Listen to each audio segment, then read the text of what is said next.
हम ए plus B formula ए minus B formula पे आधारित कुछ एग्जांपल्स कर रहे थे। ये फार्मूलाज हम लोगों ने किए थे कुछ एक, ठीक है। ये 8 फार्मूलाज थे, इनका यूज़ करके हम एग्जांपल्स कर रहे थे। तो ये कुछ एग्जांपल्स हमने कर लिए थे। ये 5 एग्जांपल्स तक 1 to 5 ये हम कर चुके हैं। चलिए इससे आगे वाले एग्जांपल्स देखते हैं। नेक्स्ट ये जो एग्जांपल थे ये थोड़ा सिंपल बोर्ड टाइप के एग्जांपल थे। अब ये देखिए कुछ मैं और एग्जांपल ले रहा हूँ जिसमें आपको थोड़ा सा आउट ऑफ द वे जाके भी सोचना पड़ेगा। मतलब ये ट्रिकी टाइप के एग्जांपल्स होते हैं इस टाइप के। ये ऐसे जो मेंस में आते हैं या एडवांस वगैरह में भी कई बार देखा जा सकते हैं ऐसे एग्जांपल। तो ये जो एग्जांपल है, एग्जांपल नंबर 6 या क्वेश्चन नंबर 6, इसमें देखिए हमें गिवन है cos alpha minus beta, cos beta minus gamma plus cos gamma minus alpha, इन तीनों का सम दिया हुआ है -3/2। और sine alpha plus sine beta plus sine gamma की वैल्यू 0 प्रूव करनी है। Cos alpha plus cos beta plus cos gamma को भी हमें 0 प्रूव करना है। चलिए पहले से स्टार्ट करते हैं, फिर नेक्स्ट के बारे में बात करेंगे। तो देख लेते हैं इसमें क्या गिवन है। क्वेश्चन नंबर 6, इसमें हमें गिवन है एक relation cos alpha minus beta, cos beta minus gamma and cos of gamma minus alpha. इन तीनों का सम दिया हुआ है हमें -3/2 और प्रूव करना है इसका हेल्प से। एक तो समेशन साइन अल्फा, या ऐसे कह सकते हो sign alpha plus sine beta plus sine gamma, इसे 0 प्रूव करना चाह रहे हैं। और दूसरा हम चाह रहे हैं cos alpha plus cos beta plus cos gamma, इसकी वैल्यू 0 प्रूव करना चाहते हैं। अब इसको प्रूव करने के लिए देखिए सबसे पहले जो चीज़ गिवन है और जो प्रूव करना है उन दोनों में सोचिए क्या रिलेशन है, यहाँ से यहाँ तक कैसे पहुँचा जा सकता है।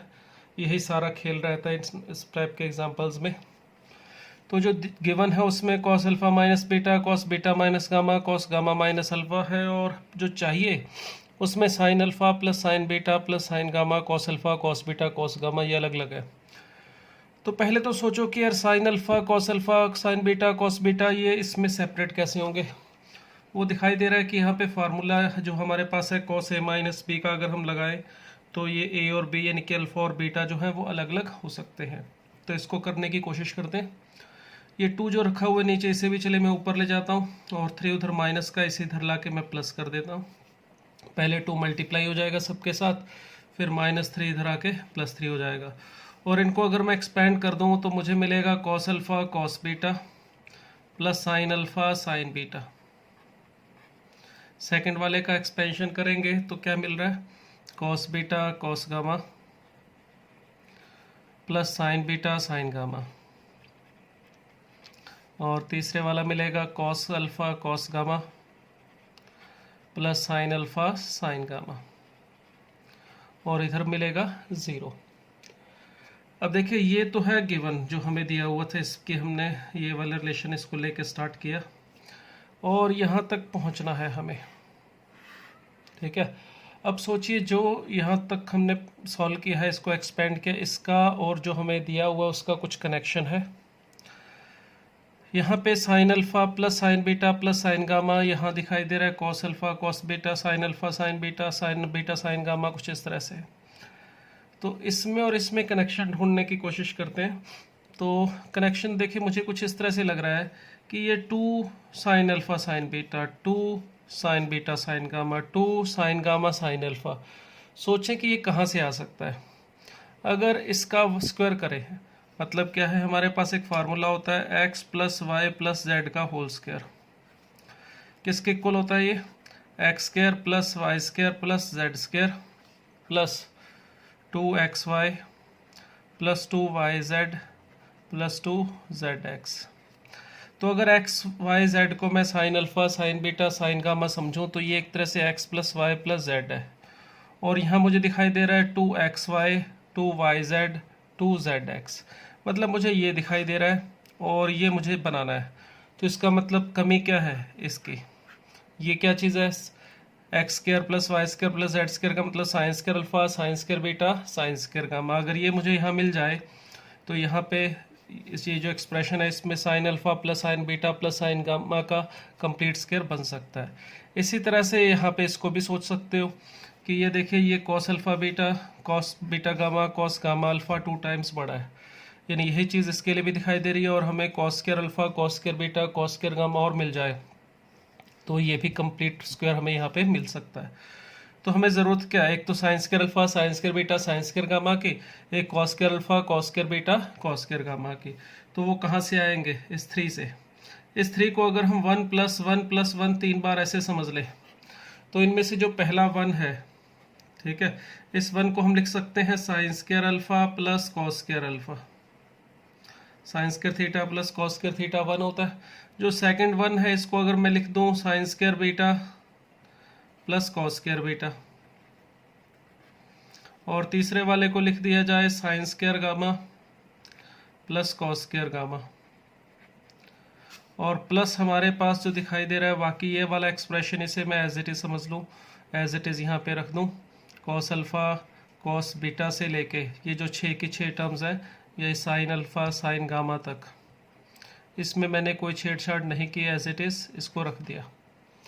अब इससे देखिए अगर sine square alpha, sign square beta, sine square gamma, और इसमें से अपने को sine alpha sine beta 2 times, 2 sign beta sine gamma, 2 sign gamma sine alpha, यहाँ तीनों टर्म मिलेंगी। तो ये बन रहा है sine alpha plus sine beta plus sine gamma का होल स्क्वायर। इसी तरह से ये देखिए cos square alpha, cos square beta, cos square gamma, और यहाँ पर ये एक्सप्रेशन जो है इसमें 2 cos alpha cos beta, 2 cos beta cos gamma, 2 cos gamma cos alpha भी पड़ा है। तो ये भी बन जाएगा cos alpha plus cos beta plus cos gamma का whole square is equal to 0। अब देखिए अगर A square plus B square 0 हो, जिसमें ए और बी रियल नंबर है अगर, तो इनके स्क्वायर्स का सम 0 सिर्फ और सिर्फ एक ही केस में हो सकता है, जब ए और बी दोनों 0 हो। क्योंकि अगर ए और बी वास्तविक संख्याएं हैं, रियल नंबर है, तो इनके स्क्वायर्स की वैल्यू कभी भी 0 या उससे कम, 0 से कम नहीं हो सकती। ए स्क्वायर हमेशा 0 या 0 से बड़ा रहेगा, बी स्क्वायर भी 0 या 0 से बड़ा ही हो सकता है अगर ए और बी रियल है। तो ए स्क्वायर प्लस बी स्क्वायर हमेशा 0 या 0 से बड़ा ही होगा। और अगर ये 0 हो सकता है तो सिर्फ एक ही केस में, जब ए स्क्वायर और बी स्क्वायर दोनों 0 हो, अर्थात ए और बी दोनों 0 हो। तो लीजिए इसका मतलब हम यहाँ पे बोल सकते हैं ये वाली वैल्यू और ये वाली value, sine alpha plus sine beta plus sine gamma, जिसको मैं ए बोल रहा हूँ यहाँ पे, ये भी 0 होनी चाहिए। और सेकंड वाली value cos alpha plus cos beta plus cos gamma, ये भी 0 होना चाहिए, और यही हमें प्रूव करना था। तो देखिए बस इसमें कुछ खास नहीं होता, अपने को जो गिवन है उससे यहाँ जहाँ तक पहुँचना है उसके बीच की कड़ी को जोड़ना पड़ता है, और उसके लिए कुछ ना कुछ नई चीज़ हमें इन्वेंट करके यहाँ पे सोचनी पड़ेगी, देखनी पड़ेगी क्या कुछ ऐड किया, इसको 3 को क्यों हमने इस तरह से लिखा। उसके लिए जैसे ये मैंने आपको समझाया कि ये गिवन था, यहाँ तक पहुँचना था, तो जो हमें मिल रहा है और जो चीज़ बनानी है उसमें रिलेशन ढूंढना पड़ेगा, और बीच की कड़ियों को जोड़ते जाएंगे आप वहाँ तक पहुँच जाएंगे जहाँ पे हमें जाना था। तो ये था हमारा एग्जाम्पल नंबर 6। चलिए नेक्स्ट पे चलते हैं। एग्जाम्पल नंबर 7 क्या है, देखिए इसमें, इस 7th में हमें यहाँ पर गिवन है कॉस अल्फ़ा प्लस बीटा की value 4/5, sine alpha minus beta की वैल्यू 5/13, और अल्फ़ा बीटा 0 से π/4 के बीच में दिए हैं। फाइंड आउट करना है हमें tan 2 अल्फ़ा और tan 2 बीटा, इन दोनों की वैल्यू। तो देखिए इसमें फिर मैं वही नोट कर लेता हूँ सबसे पहले क्या क्या चीज़ें गिवन है। एक तो हमें गिवन है इसमें sine of alpha minus beta 5/13, एक हमें गिवन है cos of alpha plus beta 4/5। दूसरी बात बता रखा है अल्फ़ा 0 से लेके π/4 के बीच में है, ओपन इंटरवल है, इक्वल टू नहीं है, बीटा भी 0 और π/4 के बीच में है। ये इंफॉर्मेशन हमें गिवन है, ठीक है। उसके बाद हमें फाइंड आउट करने के लिए कहा है एक तो tan 2 अल्फ़ा की वैल्यू और एक tan 2 बीटा की वैल्यू। तो ये दो चीज़ें हमें फाइंड आउट करनी है। अब कहानी वही होती है, सिंपली हमें जो चीज़ दे रखी है और जो चीज़ फाइंड आउट करनी है उसमें कनेक्शन बिठाना होता है। हमारे पास साइन अल्फ़ा माइनस बीटा है, तो इससे मैं कॉस अल्फ़ा माइनस बीटा या tan अल्फ़ा माइनस बीटा ढूंढ सकता हूँ। कॉस अल्फ़ा प्लस बीटा भी है, इससे मैं sine alpha plus beta, tan alpha plus beta ये सब चीज़ें ढूंढ सकता हूँ। तो क्या साइन टू अल्फ़ा ढूंढने टेन टू अल्फ़ा ढूंढने में ये हमारी कुछ हेल्प करेंगे? पहले आपको इसका और इसका कनेक्शन ढूंढना है। वो कनेक्शन कैसे ढूंढेंगे? देखिए, अगर मुझे टेन टू अल्फ़ा ढूंढना है और मुझे गिवन है अल्फ़ा प्लस बीटा और अल्फ़ा माइनस बीटा, ये जो दो एंगल्स हैं ध्यान से देखो, इन दोनों का सम करूं अगर मैं, तो कितना आ रहा है? अल्फ़ा माइनस बीटा और अल्फ़ा प्लस बीटा का सम है टू अल्फ़ा। तो ये टू अल्फ़ा को मैं ऐसे लिख सकता हूँ कि alpha plus beta plus alpha minus beta, इस तरह से। ठीक है, ऐसा लिखने से क्या होगा, अगर इसे ए और इसे बी समझो तो ये टेन ए प्लस बी बन गया, जिसे हम लिख सकते हैं tan A, tan alpha plus beta plus tan B यानी tan of alpha minus beta, upon नीचे वन माइनस आएगा यहाँ पे, tan of alpha plus beta and tan of alpha minus beta. तो अगर हमें ये टेन टू अल्फ़ा की वैल्यू ढूंढनी है तो हमें देखिए किसकी ज़रूरत है, tan alpha plus beta, tan alpha minus beta, ये दो चीज़ें मिल जाएं तो इससे हम टेन टू अल्फ़ा ढूंढ सकते हैं। और टेन अल्फ़ा प्लस बीटा कैसे ढूंढेंगे? देखिए, कॉस अल्फ़ा प्लस बीटा हमारे पास है। अब इससे अगर मुझे बनाना है टेन तो कैसे बनाएंगे? तो टेन को हम इस तरह से लिख सकते हैं, अगर मैं ढूंढना चाहूँ टेन अल्फ़ा प्लस बीटा या tan square alpha plus beta लिखूँ तो ये होना चाहिए किसके equal, sec square alpha plus beta minus one. Tan square theta को sec square theta minus one use किया है। तो यहाँ से अगर कॉस अल्फ़ा प्लस बीटा 4/5 है तो सेक अल्फ़ा प्लस बीटा को मैं लिख सकता हूँ 5/4। तो यहाँ पर इसकी वैल्यू रख दूँ तो 25/16 minus one which is equal to 9/16। अब यहाँ पे टेन अल्फ़ा प्लस बीटा की वैल्यू ढूंढूंगा तो मुझे मिलेगा प्लस माइनस 3/4। तो ये सोचना पड़ेगा क्या दोनों वैल्यूज ली जा सकती हैं या कोई एक। उसके लिए देखिए, अगर आप इन दोनों का सम करेंगे तो अल्फ़ा प्लस बीटा इसकी वैल्यू 0 से π/2 के बीच में ही रहेगी। अगर अल्फ़ा और बीटा दोनों 0 से 45 डिग्री है तो अल्फ़ा प्लस बीटा 0 से 90 के बीच में ही रहेगा। अर्थात हम यहाँ पे अल्फ़ा प्लस बीटा क्योंकि फर्स्ट क्वाड्रेंट में है तो ये नेगेटिव वैल्यू नहीं ले सकते। आप इसमें से सिर्फ और सिर्फ एक ही वैल्यू ले सकते हो, टेन अल्फ़ा प्लस बीटा की सिर्फ पॉजिटिव वाली वैल्यू 3/4। रीज़न आपको दिखाई दे रहा है, अल्फ़ा प्लस बीटा 0 से π/4 के बीच में है, π/2 के सॉरी। तो चलिए, टेन अल्फ़ा प्लस बीटा तो मिल गया। अब किसकी चाहिए value? Ten alpha minus beta की। उसके लिए देखो साइन है हमारे पास, इससे इसको ढूंढने की कोशिश करें तो वही कहानी, मुझे यहाँ पर ज़रूरत पड़ेगी ten of alpha minus beta की वैल्यू ढूंढने के लिए सेक अल्फ़ा माइनस बीटा की वैल्यू की। ठीक है, सेक किससे मिलेगा? कॉस से। अगर ये साइन अल्फ़ा माइनस बीटा 5/13 है तो पहले कॉस अल्फ़ा माइनस बीटा ढूंढने की कोशिश करते हैं। तो cos alpha minus beta sine alpha minus beta से ढूंढेंगे तो वो भी प्लस माइनस में आएगा सॉल्व करके। Sine square theta is equal to 1 minus cos square theta या cos square theta is equal to 1 minus sine square theta से लिखेंगे तो इसकी भी वैल्यू प्लस माइनस में ही आती है।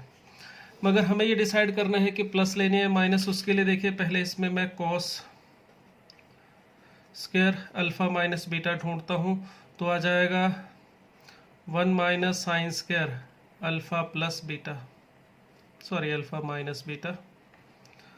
तो साइन अल्फ़ा माइनस बीटा की वैल्यू 5/13 रखेंगे तो इसको सॉल्व करके हमें 144/13 ये मिलेगा। तो स्क्वायर रूट करने पर प्लस माइनस दो वैल्यूज़ तो मिलेंगी, डिसाइड यही करना है कि कौन सी वैल्यू ले।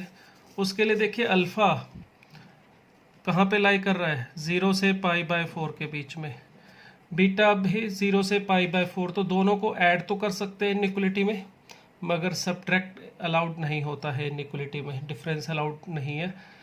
तो इसके लिए क्या करेंगे, अगर मुझे अल्फ़ा माइनस बीटा पता करना है तो इस पूरे को मैं -1 से मल्टीप्लाई करता हूँ। बीटा वाली वैल्यू 0 से π/4 है तो माइनस बीटा की वैल्यू लाई करेगी -π/4 से 0। ठीक है, ये हमारा काम यहाँ चल रहा है। थोड़ी सी जगह कम थी इसलिए मैंने इसको यहाँ कर दिया, कोई बात नहीं। ये हमारा जो वैल्यू ढूंढने का काम था वो जहाँ चल रहा है वो चलता रहेगा। अब इसमें जो बीटा था वो अगर 0 से π/4 है तो माइनस बीटा माइनस π/4 से 0, तो सम करूँगा दोनों का तो अल्फ़ा माइनस बीटा की वैल्यू माइनस π/4 से π/4। तो ये माइनस π/4 से प्लस π/4 का मतलब हो गया फर्स्ट एंड फोर्थ क्वाड्रेंट, यहाँ पर π/4 और ये माइनस π/4। तो अगर ये अल्फ़ा माइनस बीटा माइनस π/4 से प्लस π/4 के बीच में है तो ये फर्स्ट एंड फोर्थ क्वाड्रेंट के बीच में है। फर्स्ट एंड फोर्थ क्वाड्रेंट में हमें पता है कॉस क्या होता है, पॉजिटिव। फर्स्ट में पॉजिटिव होता है, फोर्थ में भी। इसका मतलब हुआ कॉस अल्फ़ा माइनस बीटा की वैल्यू भी आप सिर्फ यहाँ से पॉजिटिव वाली वैल्यू ले सकते हैं 12/13। और इससे अगर हम फाइंड आउट करेंगे tan अल्फ़ा माइनस बीटा की वैल्यू, जो कि क्या नहीं चाहिए, tan alpha minus beta sec square, यहाँ से हमें चाहिए था tan अल्फ़ा माइनस बीटा। तो tan अल्फ़ा माइनस बीटा की वैल्यू आती चाहिए plus minus root of sec square alpha plus beta -1, या सीधा ही आप इसको हटा दीजिए, यहीं से आप इसको लिख सकते हो tan alpha minus beta is equal to cos alpha minus beta upon sine of alpha minus beta. तो हमारे पास कॉस अल्फ़ा माइनस बीटा हमने फाइंड आउट किया है 12/13, साइन अल्फ़ा माइनस बीटा था 5/13, तो इसकी वैल्यू आ जाएगी 5/12। तो देखिए ये जो वैल्यूज़ हमने फाइंड आउट किया, अगर मैं यहाँ पे रख दूँ tan अल्फ़ा प्लस बीटा की value 3/4 plus tan of alpha minus beta की वैल्यू 5/13। अगर मैं इसको यहाँ से करता जैसे अभी कर रहा था तो प्लस माइनस आती, उसके बाद फिर हमें सोचना पड़ता कि अल्फ़ा माइनस बीटा कहाँ पर है। तो यहाँ से तो दिखाई दे रहा था कि फोर्थ क्वाड्रेंट और फर्स्ट क्वाड्रेंट में, मगर क्योंकि साइन अल्फ़ा माइनस बीटा अपने को देखिए पॉजिटिव दिया होता 5/13, तो इससे ये कंफर्म हो जाता है कि अल्फ़ा माइनस बीटा इन दो संभावनाओं में सिर्फ फर्स्ट क्वाड्रेंट में ही लाई करेगा, क्योंकि फर्स्ट क्वाड्रेंट में ही साइन पॉजिटिव होता है। अगर अल्फ़ा माइनस बीटा फोर्थ में होता तो यहाँ पर इसकी वैल्यू साइन की वैल्यू नेगेटिव आनी चाहिए थी। तो इसलिए फर्स्ट क्वाड्रेंट में होने की वजह से यहाँ से भी हमें tan की सिर्फ पॉजिटिव वैल्यू ही मिलती 5/12। तो बस यहाँ पे रख रहे हैं, इसको सॉल्व करेंगे 1 माइनस 3/4 इंटू 5/12। तो सिंप्लीफाई करके जो आंसर मिलेगा वो हमें ऊपर मिल जाएगा कितना, एलसीएम लेंगे तो 12, और यहाँ पर कितना आ जाएगा 9 + 5, 9 + 5 दैट इज़ 14/12। नीचे अगर आप लेंगे तो 48, या इसको कैंसिल कर लेते हैं या सीधा लेके चलो एलसीएम लेते 48, और ये आ जाएगा 48 - 15 दैट इज़ 33। अब जो सिंप्लीफिकेशन होता है वो कर सकते हैं, यहाँ पे 4 कैंसिल हो जाएगा, तो इसे ऊपर लेके जाएंगे तो ये हमें कितना मिलेगा 14 × 4 दैट इज़ 56/33। तो देखिए ये वैल्यू हमें मिल रही है किसकी, tan ऑफ 2 अल्फ़ा की। अगर हमें tan 2 बीटा ढूंढना है तो भी बिल्कुल सेम प्रोसेस रहेगा।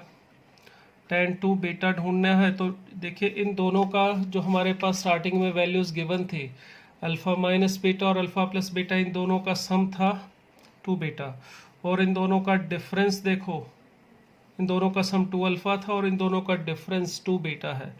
तो tan 2 बीटा ढूंढना है तो इसको ऐसे लिख सकते हो alpha plus beta minus of alpha minus beta. तो अब देखिए tan of a minus b की वैल्यू फाइंड आउट कर सकते हैं। हमें tan a और tan b दोनों पता है। tan a का मतलब tan अल्फ़ा प्लस बीटा भी पता है, tan अल्फ़ा माइनस बीटा भी पता है, तो इसकी हेल्प से आप इसे सॉल्व करके फाइंड आउट कर सकते हैं। ठीक है, तो ये था हमारा नंबर 7। अब चलिए चलते हैं नंबर 8 में। उम्मीद है ये क्लियर हो गया होगा। नेक्स्ट नंबर 8 है, इसमें देखिए क्या गिवन है हमें और क्या ढूंढना है। इस नंबर 8 एग्जांपल में हमें साइन बीटा दिया हुआ है 3 sine of 2 alpha plus beta, और हमें इसको यूज़ करके 2 tan अल्फ़ा प्लस बीटा इसे 0 प्रूव करना है। तो लिख लेता हूँ मैं क्या गिवन है और क्या प्रूव करना है।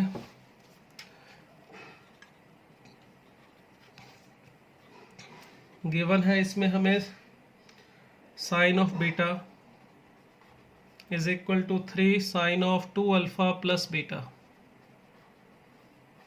और इसकी हेल्प से प्रूव करने के लिए कहा गया हमें 2 tan alpha plus tan of alpha plus beta is equal to 0। ठीक है, अब यहाँ पे देखिए एक ये रिलेशन हमें दिया हुआ है और इससे ये दूसरा रिलेशन जो tan अल्फा प्लस बीटा और tan अल्फा में ये हमें बनाना है। तो सोचना उसी तरीके से है कि जो गिवन है और जो फाइंड आउट करना है इनमें कनेक्शन क्या है। यहाँ पर हमें दिखाई दे रहा है 2 अल्फा प्लस बीटा, यहाँ पर है अल्फा प्लस बीटा और यहाँ पर सिर्फ अल्फा है जबकि यहाँ है बीटा। तो सबसे पहले हम कोशिश करेंगे कि किसी तरह से हम एंगल में अल्फ़ा प्लस बीटा और अल्फ़ा बनाने की कोशिश करते हैं। उसके लिए देखिए साइन ऑफ बीटा जो है, बीटा को हम ऐसे लिख सकते हैं alpha plus beta minus alpha, क्योंकि मुझे यहाँ एंगल दिखाई दे रहा है अल्फ़ा और अल्फ़ा प्लस बीटा जो मुझे बनाने हैं और यहाँ पर जो दिखाई दे रहा था उसमें ये था। तो इस तरह से लिखने से ये कुछ ऐसे बन गया sine of a minus b. इसे भी मैं नीचे ला के लिखना चाहूँ तो साइन ऑफ ऐसे लिख सकता हूँ alpha plus beta plus alpha is equal to 3। ठीक है, तो हमने करना क्या है, जो चीज़ गिवन है और जो चीज़ ढूंढनी है उनमें कनेक्शन बनाना है। एंगल देखने हैं कि यहाँ कैसे हैं और हमें जो दिया है उसमें कैसे हैं, तो इसको इसके जैसा बनाने की कोशिश कर रहे हैं पहले तो ऐसा बनाने में हमने देखा दिया कि एक तो इन दोनों का सम था एक जगह पर इन दोनों का डिफरेंस था, जैसे लास्ट एग्जांपल में उसमें तो अलग अलग था, इसमें दोनों का हम एक साथ हो रहे हैं। तो देखिए इसे अगर a और इसे b समझें तो ये साइन a माइनस बी, ये साइन a प्लस बी। एक काम करते हैं, थोड़ा सा लिखने में आसानी हो इसलिए मैं अल्फ़ा प्लस बीटा को एक बार गामा लिख लेता हूँ। तो यहाँ पर इसको अगर गामा माने और खोल दे तो साइन या a माइनस बी से खोल दे तो ये आएगा साइन a यानी sign gamma cos alpha minus cos gamma sine alpha. और नीचे भी इसी तरह से सेम चीज़ आएगी, बस बीच में साइन प्लस का आ जाएगा cos gamma sine alpha is equal to 3/1। ठीक है, अब इसमें देखिए या तो आप इसको क्रॉस मल्टीप्लाई करके इन दोनों में रिलेशन बना लें या फिर एक काम कर सकते हैं, हमने CND रूल पढ़ा होगा। CND रूल का मतलब कंपोनेंडो एंड डिविडेंडो रूल। उसमें क्या होता था, अगर a/b is equal to c/d है तो हम क्या कर सकते हैं, इसमें a plus b upon a minus b is equal to c plus d upon c minus d कर सकते हैं। ये हमारे 9th क्लास में रेशियो एंड प्रपोर्शन चैप्टर में था, तो इसका मैं यूज़ कर रहा हूँ। इस ऊपर वाले को समझिए a और इसे समझ लीजिए b। तो इसे क्या लिखा जा सकता है, a प्लस बी, इन दोनों का सम ऊपर करेंगे तो ऊपर इसे देखो a, इस पूरे को और इसे b समझें तो इन दोनों का सम करके a प्लस बी करके मुझे मिलेगा 2 sine of gamma cos of alpha. नीचे इसमें से इसको सब्ट्रैक्ट करेंगे तो मिल जाएगा -2 कॉस गामा साइन अल्फ़ा और इज इक्वल टू में 3 + 1/3 -1। तो ये रूल अप्लाई किया है यहाँ पे, पहले नोमिनेटर में डिनोमिनेटर को ऐड कर दिया तो ये टर्म कैंसिल होकर ये मिलेगा, फिर इस नोमिनेटर वाली टर्म में से इस डिनोमिनेटर को सब्ट्रैक्ट करेंगे तो ये टर्म कैंसिल होके, क्योंकि माइनस दोनों में आ जाएगा तो इसलिए -2 कॉस गामा साइन अल्फ़ा। तो ये देखिए ये कैंसिल कर दिया, sine gamma upon cos gamma, इसको आप लिख सकते हो tan ऑफ गामा। ये cos alpha upon sine alpha, ये कॉट अल्फ़ा ऊपर बनेगा, नीचे लिखना चाहे तो tan alpha is equal to, यहाँ पे देखिए 4/2 दैट इज़ 2। क्रॉस मल्टीप्लाई करके एक तरफ करूँगा तो 2 tan alpha plus tan gamma is equal to 0। तो देखिए हमने गामा किसको लिया था, मैं वापस रख देता हूँ, गामा हमने लिखा था अल्फ़ा प्लस बीटा को और यही हमें प्रूफ करना था। तो हुआ कुछ भी नहीं, वही सेम चीज़ें हैं, बस क्या काम में लेना है, किस तरह से कन्वर्ट करना है, ये थोड़ा सोचने वाली बात होती है। स्टार्टिंग आपको समझ में आनी चाहिए कि अगर यहाँ से यहाँ पहुँचना है तो रिलेशन क्या है इनमें एंगल्स में, वो कैसे बनाया जाए। उसके बाद आगे वाले प्रोसेस में आपको क्या करना है, यहाँ पे ज़रूरी नहीं CND लगाएं, आप क्रॉस मल्टीप्लाई भी कर सकते थे। तो इस तरह की कुछ चीज़ें हैं जो हमें थोड़ा प्रैक्टिस करेंगे, एग्जांपल्स करेंगे ज़्यादा तो आपको समझ में आने लगेगा कि ऐसे ऐसे हो सकता है। ये जो चैप्टर है ट्रिग्नोमेट्री, इसमें यही है, फार्मूले हैं याद रखने हैं, और फिर उनकी एप्लीकेशन आप उतने अच्छे से कर पाओगे जितनी आपको प्रैक्टिस होगी, उतनी जल्दी आपके दिमाग में आएगा कि कौन सा फार्मूला कैसे लग सकता है। ठीक है, तो ये हो गया हमारा एग्जाम्पल नंबर 8। चलिए 9th पे चलते हैं, एग्जाम्पल नंबर 9 में।